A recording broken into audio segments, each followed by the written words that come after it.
So I've had alpacas now for about 15 years. Started off with two boys, just as pets, just as something nice to look at in the garden. But then something happened and I got a little bit addicted to alpacas. So I then got a couple of girls, and now all these years later I have a small herd of 10 alpacas. Being an alpaca farmer is brilliant. It's wonderful animals. You can see that they're such quiet animals. They're really gentle animals. They're just something a bit different.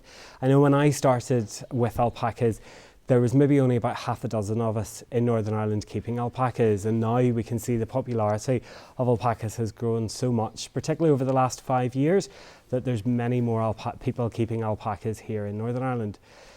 They're great because they give us a beautiful fleece. It's stronger and softer than cashmere, and it's such a wonderful, beautiful, soft fleece. But more than that, they're just great animals to be around.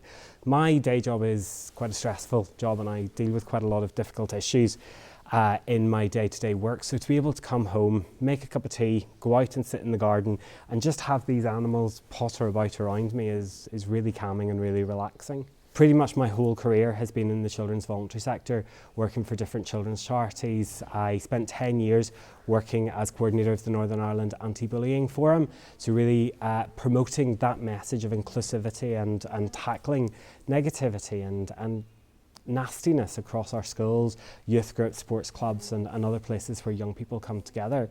And I've taken that sense of social justice with me throughout my career, and now working to make sure that children and young people with lived experience of care are able to have their voice heard in the decisions about their lives, whether that's their individual life or as a community.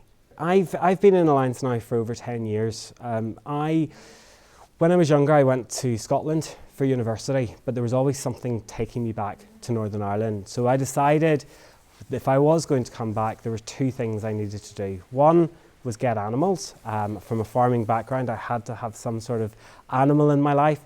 And the other was get involved in something about making this place the best it could be. It is very surreal seeing your face on a lamppost for the first time, I must admit, but the response we've been getting is fantastic. Walking around Ballymoney and the villages in the DEA has been really, it's been really encouraging to see the desire of people for something different, for a different message. We've never had an Alliance councillor in Ballymoney before, and I can really feel that desire for change coming through. I've always said Ballymoney and right across Causeway Coast and Glens, we live in one of the most beautiful places in the world. We live in one of the most stunning and iconic locations. We know how wonderful it is, but we also know it could be so much better.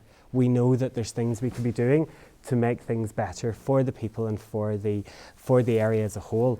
So I'm really looking forward to getting that opportunity to bring that progressive voice, that let's build for the future, and let's make sure that we're doing our best for the people who live here and the people who visit here.